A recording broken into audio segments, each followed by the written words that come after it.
everyone. How's it going? um, Thank you for having me today. So, my name is Rebecca. I'll be reading to you a speech I wrote during the summertime in July following the death of Alton Sterling. I was asked to write it for self-care purposes. So, a lot of the violence that happens against Black people, emotional violence, physical violence, sometimes can get very, very draining. And I think that goes for a lot of different marginalized communities. And so I was asked to write something that would remind people to take care of themselves. This is specifically written towards Black people, so if there are any Black people in the audience, know that this is for you. But if you're not a Black person, there are parts to this that are about you. So if you listen carefully, you'll know. So here it goes. February 26th, 2012. I was 17 years old when Trayvon Martin, also 17, was murdered. He was getting ready to graduate high school just like me, and his death hit me like a brick. I remember seeing his killer's face on the news and listening to people debate whether or not he was within his right in killing Trayvon. I learned that day that our culture does not account for Black angels, that Black kids can be killed and still be seen as demons. November 22nd, 2014. This time, it was the 12-year-old, Tamir Rice, who was shot and killed by the police. As I watched the footage of his body dropping in that park play on loop over and over and over again on social media, all I could think about was my own 12-year-old sister. She'd been asking for a bike to go to the park or the candy store with her friends. After Tamir's death, I hated myself for thinking it, but I was glad that she never got the bike. And then there was Sandra Bland. July 13th, 2015. She was an activist. She spoke for our people, Black people, and on behalf of our lives. She was a college-educated woman, and still, she found herself dead inside of a jail cell. Mike Brown, Rekia Boyd, Eric Garner, Ayanna Jones, Darren Hunt, Renisha McBride, Sean Bell, and here in Canada, Andrew Loku, Freddie Villanueva. And the list goes on and on and on, and Black bodies continue to be destroyed all over the world, from Garissa in Kenya to Marua in Cameroon, and to our girls in Nigeria kidnapped over 1,000 days ago. Recently, in France, a young man named Theo and another man who was killed by the police named Adama Traoré. So this is not just an American problem, it is not a Canadian problem, this is a global problem. To the Black trans girls and women routinely getting assaulted, murdered, and forgotten, most recently Didi Dodds, but also Maya Young and Veronica Banks-Cano. For those of you who may still feel like this is distant, that this is not an us problem, let me remind you of a quote from Emmett Till's mother, Mamie Till Mobley. Back in 1955, she said, 2 months ago, I had a nice apartment in Chicago. I had a nice job. I had a son. When something happened to those Negroes in the South, I said, that's their business, not mine. Now I know how wrong I was. The murder of my son has shown me what has happened to any of us anywhere in this world had better be the business of us all. I have 2 more names for you all. A year ago, one of my closest friends, Terry, was arrested by the Baton Rouge police. He had made the mistake of being a Black kid without a car and was walking home from a late night shift when the police approached him. They cuffed his feet and hands, claiming that he fit the description of a suspect. Throughout the 6 hours or so he spent at the police station, policemen verbally and emotionally taunted him, hoping to get a reaction out of him to justify physical violence. He later told me that he stayed silent, fearing that he might lose his life if he reacted to any of their provocations. A few years before that, my uncle Dele was stopped for a routine license plate check in New Orleans. He just moved to the US from Benin and by way of France and was driving a car the police officer who stopped him clearly deemed too nice for him.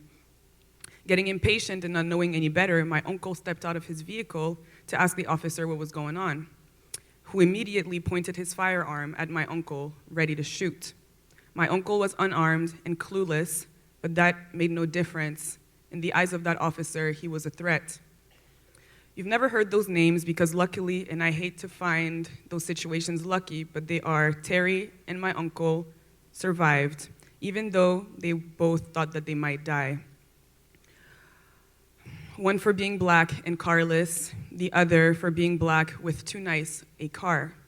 And yet, many of us do not survive. In fact, it is the same Baton Rouge Police Department that arrested and detained my friend Terry, which killed 37-year-old Alton Sterling. I myself had to work the day following Sterling's brutal murder. I spent the day surrounded by coworkers and customers who were all seemingly unaffected. All day, I greeted and asked people how they were doing and lied to those who reciprocated the question. Yes, I'm fine, thank you. And with each variation of that answer, I felt my sanity, my truth, and my sense of self dwindle away. So much so that I found myself weeping in the bathroom in the middle of my shift out of fear, frustration, and most of all, grief. So it is with all that in mind that I speak to you all today. Each day seems to bring about more violence against black bodies, and each day, those of us who survive must carry the burden of grief. A grief that manifests differently in all of us, and often comes in waves of isolation, anger, paranoia, anxiety, and depression even. I found myself actively avoiding the world in days like these, my spirit too broken to handle interactions with unaffected people. Unaffected people, don't be those people. I avoided the video of Alton Sterling's murder too because I know how paralyzing images of black death have been, and in these moments, I have to force myself to go on. So how do we do this? First, I'm reminded of the words of my mother to me. Ma fille, she said, the struggle won't come from beyond the grave, and so you must keep on living. I thought about that for a long time and realized something. The project of white supremacy aims to destroy and annihilate the black body, but not only. When we neglect to care for our mental health, we allow our minds and our spirits to be destroyed by white supremacy too. And as advocates for our brothers and sisters who are no longer with us, we simply cannot allow that to happen. So we must find ways to heal ourselves and care for our spirits individually and collectively. Individually, we must allow ourselves to feel joy and move beyond the guilt that often comes with enjoying ourselves in spite of the mountains and mountains of black death that we are surrounded by. That means knowing when to prioritize the struggle and when to prioritize our own minds. We may not always be mentally and emotionally equipped to attend a protest or to engage in those heated conversations online and offline with people who will argue about the value of our lives. We need to start recognizing that in these situations, simply doing things that make us happy is revolutionary. So paint your nails, watch a movie, hang out with your friends, take a bubble bath, play video games, go for a run. I don't care how you keep your mind happy, but do that first and engage in the struggle second. Collectively, we need to be here for one another. If you can provide support for others, make it known. Make yourself available to talk, to cry, complain, and organize, and make space for laughter too. Do not forget to laugh. We are resilient people, and much of our strength historically has come from our ability to make beauty out of pain. So keep creating beauty. Support your brothers and sisters who are creating beauty and spreading love, like Dahlia. Acknowledge one another and fight against isolation. Ultimately, we all know that our survival depends on unity, and unity stems from unconditional love and support. Remember that each and every black life matters, whether or not they support the struggle, whether or not they share your views. Remember that protecting one another means protecting one another from inside and outside of our community. In the same way that we ask our allies not to stay silent in the face of our injustices and the injustices we face, be vocal within our community. Protect and represent for the disabled black kids, the trans, the gay, the lesbian, bi, and ace black kids. Protect black creativity. Protect poor black folks, uneducated black folks, isolated black folks, token black folks too.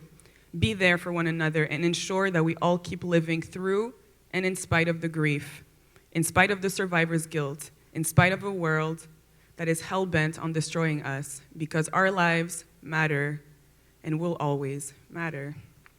Thank you.